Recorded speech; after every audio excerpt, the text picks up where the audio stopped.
उत्तर प्रदेश के सुल्तानपुर जिले के दो बसपा के कद्दावर नेता 3 बार बसपा से विधायक रहे भगेलू राम ने छोड़ा बसपा का दामन। बसपा छोड़ समाजवादी पार्टी में हुए शामिल। बसपा नेताओं में रिजवान उर्फ पप्पू ने भी समाजवादी पार्टी का झंडा उठा लिया। सपा के राष्ट्रीय अध्यक्ष अखिलेश यादव ने दोनों कद्दावर बसपाइयों को सदस्यता दिलाई। आपको बताते चलें कि आज सुल्तानपुर जिला पार्टी कार्यालय पर जिलाध्यक्ष समेत पार्टी के कार्यकर्ताओं ने बसपा छोड़ सपा में दोनों नेताओं का स्वागत किया। वहीं मीडिया से बात करते हुए पूर्व विधायक भगेलू राम ने कहा, बसपा सुप्रीमो मायावती अब अपने मिशन से भटक गई हैं। अब बसपा में वो नीतियां नहीं रहीं जो पहले थीं। जिस एजेंडे से पार्टी ने सन 2007 में पूर्ण बहुमत से सरकार बनाई थी, अब वो नीतियां बिल्कुल नहीं रहीं। अब पार्टी में सिर्फ पैसे का खेल है। टिकट के नाम पर भारी भरकम रकम ली जाती है। वहीं दूसरी तरफ रिजवान और पप्पू ने कहा, मैंने लगभग 20 साल पार्टी में सेवा भाव से काम किया, लेकिन पार्टी ने कभी सम्मान नहीं दिया। समाजवादी पार्टी में आकर मुझे खोया सम्मान मिला है। मैं समाजवादी पार्टी का एक सच्चा सिपाही बनकर आगे बढ़ूंगा। सुल्तानपुर उत्तर प्रदेश से राजकुमार शर्मा की रिपोर्ट। देखते रहिए आपका अपना चैनल आंचलिक खबरें, अपनों की खबर आप तक। विधायक जी, क्या कारण रहा आपको बसपा छोड़कर सपा में शामिल होना पड़ा? हमने पहले बता दिया कि बहुजन समाज पार्टी के राष्ट्रीय अध्यक्ष बहुजन समाज पार्टी की रीतियों नीतियों जो पुरानी जिस आधार पर बहुजन मानव कांशीराम सामने बनाया था उससे भटक गई है, इसलिए हमने बहुजन समाज पार्टी को छोड़ दिया। कारण कुछ रहा होगा कि जैसे टिकट की बात की जाती है। टिकट की बात कोई नहीं, टिकट नहीं, टिकट की बात कोई, टिकट देखिए ऐसा है, टिकट की बात यह है कि हमने पहले बता दिया कि आज साल 2 साल से आप देख रहे हैं कि भारतीय जनता पार्टी जैसे काफ़ी बन करके बहन जी बोल रही थी, कभी भी उन्होंने विरोध नहीं किया। हमेशा बहुजन समाज पार्टी के नेता होने के बावजूद भारतीय जनता पार्टी की भाषा बोल रही थी। समाजवादी पार्टी किन नीतियों से प्रभावित होकर आपने समाजवादी पार्टी में सबका साथ सबका विकास और सबके साथ हमने देखा, चूँकि पिछली सरकार में थी, पिछली सरकार 2012 से लेकर के 2017 तक सरकार थी। छात्रों के लिए उन्होंने लैपटॉप दिया, विकास हुआ। आज जो उनकी सरकार में विकास हुआ था, चाहे पूर्वांचल एक्सप्रेसवे हो जिसका पैसा पहले ही दे दिया गया था, आज उसको इस सरकार अपना बता रही है। जो पिछली सरकार में 12 से 17 में विकास हुआ था, उसी विकास को ये सरकार अपनी बता रही है। मैं तो दावे के साथ कहता हूँ, कादीपुर में हमारी विधानसभा कोई विकास हुआ तो कोई बता दे। आप कह रहे हैं कि बहुजन समाज पार्टी की नीतियों में परिवर्तन हो गया, वो तो लगभग 2007 से ही हो गया, तब आपने क्यों नहीं छोड़ा? जी, 2007 से लगभग बहुजन समाज पार्टी की नीतियों में परिवर्तन 7 से नहीं हुआ था। 7 में हुआ होता तो बहुजन पूर्ण बहुमत सरकार न बनती। 9 के बाद से हुआ है। अगर आप सही जानना चाहते हैं, 9 के बाद से, और 9 के बाद से बहुजन समाज पार्टी का हमेशा ग्राफ गिरता गया। आप उठा के देख लीजिए। 2007 में अगर बात करें तो पेरियार रामास्वामी नायकर की किताब को भी बैन कर दिया गया था, जिससे आपको जानकारी होगी, सच्ची रामायण को।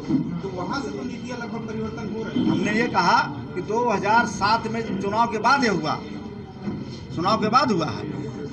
जब उसी वजह से 2009 से 2004 में कितने हमारे सांसद थे, 2009 में कितने सांसद आप देख लीजिएगा। जब से इन्होंने परिवर्तन कर दिया अपनी नीतियों, तब से इनका हरासमेंट होने लगा। तब से तो इनके सांसद कम हो गए, विधायक कम हो गए। अगर अपनी नीति पर आते तो कहाँ से स्थिति आती? 2022 में किसकी सरकार बनेगी?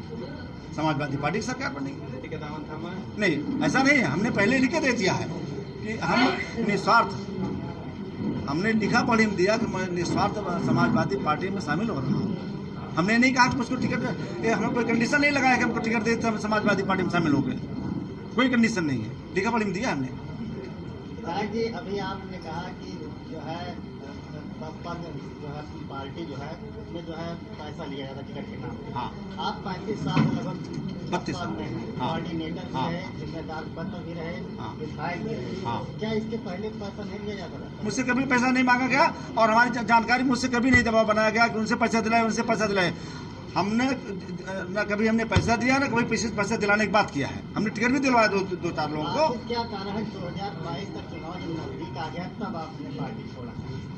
नहीं, हाँ, ये बात अलग है कि 2022 का चुनाव हम देख रहे हैं कि आज की स्थिति है कि अगर हम लोग सब बटे रहेंगे तो निश्चित रूप से भारतीय जनता पार्टी दोबारा सरकार बन जाएगी।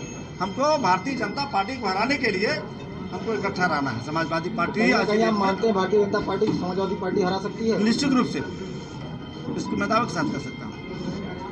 अगर कादीपुर विधानसभा से समाजवादी पार्टी ने अगर आपको टिकट दिया तो कादीपुर विधानसभा में आप किस रणनीति के तहत चुनाव लड़ेंगे?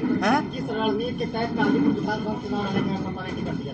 हमारी रणनीति जो पहले थी, हम सबके सुख दुख में पहुंचते हैं, सबके साथ हम रहते हैं और हर समाज के लोग हमको वोट देते हैं।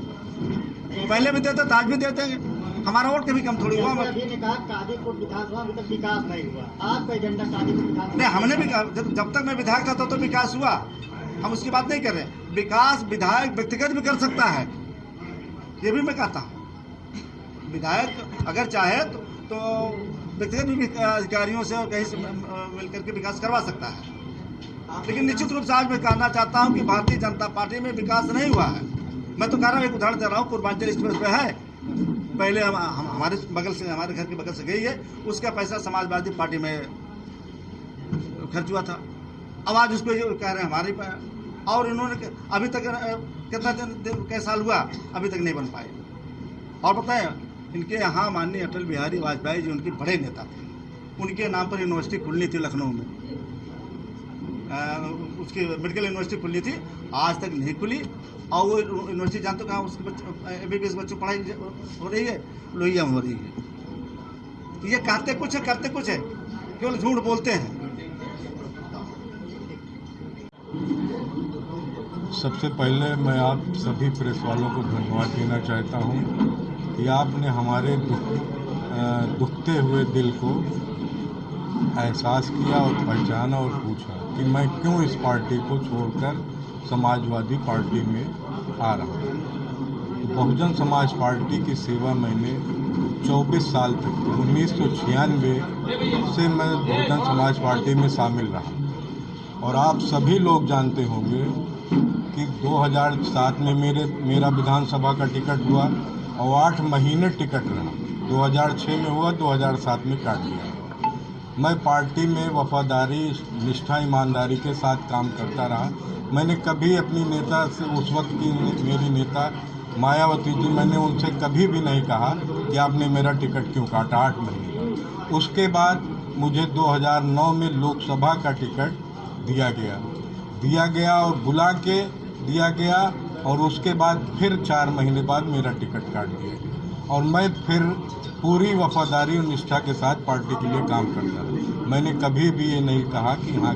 फिर मुझे जब इनको इसौली विधानसभा में कोई भी मुस्लिम प्रत्याशी नहीं मिल रहा था, मुझे ज़बरदस्ती वहाँ से बुला के टिकट दिया गया और कहा गया कि आपको यहाँ से लड़ना है, क्योंकि मैं मुस्लिम यहाँ से लड़ाना चाहती हूँ और आपको यहाँ से।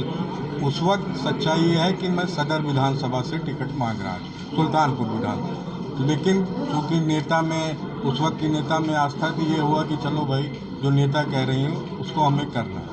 और मैं 2012 में चुनाव वहाँ से मैंने अपनी पत्नी को लड़ाया, पत्नी का टिकट हुआ, लेकिन चुनाव हार गए। मैं पूरी वफादारी, निष्ठा के साथ, ईमानदारी के साथ पूरे प्रदेश, यहाँ तक कि दिल्ली तक मैं पार्टी का चुनाव प्रचार, हमारे बड़े भाई भगेलू राम जी बैठे हैं और वीरेंद्र मौर्य जी भी उस वक्त पार्टी में थे। हम लोग पूरे प्रदेश में चुनाव जहां पार्टी लड़ाती थी वहां जाके काम। लेकिन मेरा दर्द जो है कि इस पार्टी में कभी भी सम्मान नहीं, कभी भी मेरी वफादारी को आंका नहीं। पूरा मैरिजाल मैंने बीएसपी कार्यालय बना दिया था। आप सभी पत्रकार बंधु, मेरे मित्र जानते हैं कि पूरा कई साल तक जितनी मीटिंगें होती थी बहुजन समाज पार्टी की, उसी में होती थी। और हम लोग जिस लायक, मेरा परिवार, मेरे दोस्त यार रहते थे, पार्टी के लिए सब लोग रातों दिन लगे रहते, लेकिन ना उसमें कोई सम्मान मिला, ना कोई वफादारी की कीमत समझी जाती थी। जैसा कि हमारे बड़े भाई पूर्व विधायक भगेलू राम जी ने कहा कि सिर्फ पैसे को ही अहमियत दी जाती। बहन जी का अपना निजी मिशन वो उनका चलता रहा, पार्टी का मिशन उन्होंने एकदम छोड़ दिया था। पार्टी के मिशन से हटकर जब उन्होंने काम करना शुरू किया तो हम लोगों ने देखा कि समाजवादी पार्टी जो आज हर समाज के लोगों को इज्जत और सम्मान दे रही है, हर समाज के लोगों को आगे बढ़ाने का काम कर रही है। और बीजेपी से सिर्फ यही एक पार्टी है कि जो हमारे देश में, हमारे प्रदेश में गंगा जमुनी तहजीब को बचा सकती है। समाजवादी पार्टी यही एक पार्टी है कि जो बीजेपी को टक्कर दे सकती है, बीजेपी को हटा सकती है उत्तर प्रदेश से। ये सोचकर हमने समाजवादी पार्टी और माननीय राष्ट्रीय अध्यक्ष अखिलेश यादव जी के सामने सदस्यता ग्रहण की और उन्होंने जिस तरह से सम्मान दिया, मैं पीछे बैठा हुआ था। मैं तो वही पुराने बहुजन समाज पार्टी के हिसाब से छुप के बैठा हुआ था, लेकिन मैं धन्य हूँ ऐसे नेता का कि जिन्होंने मुझे देखा और इशारे से, आप लोगों ने देखा होगा, इशारे से मुझे बुला के वो मंच पे बैठा। तो मैं ऐसे नेता की जितनी तारीफ करूँ और जितनी बड़ी कुर्बानी देनी पड़ेगी, मैं इस पार्टी के लिए, इस नेता के लिए देने के लिए तैयार हूँ। इसी सोच के साथ मैं समाजवादी पार्टी में आया।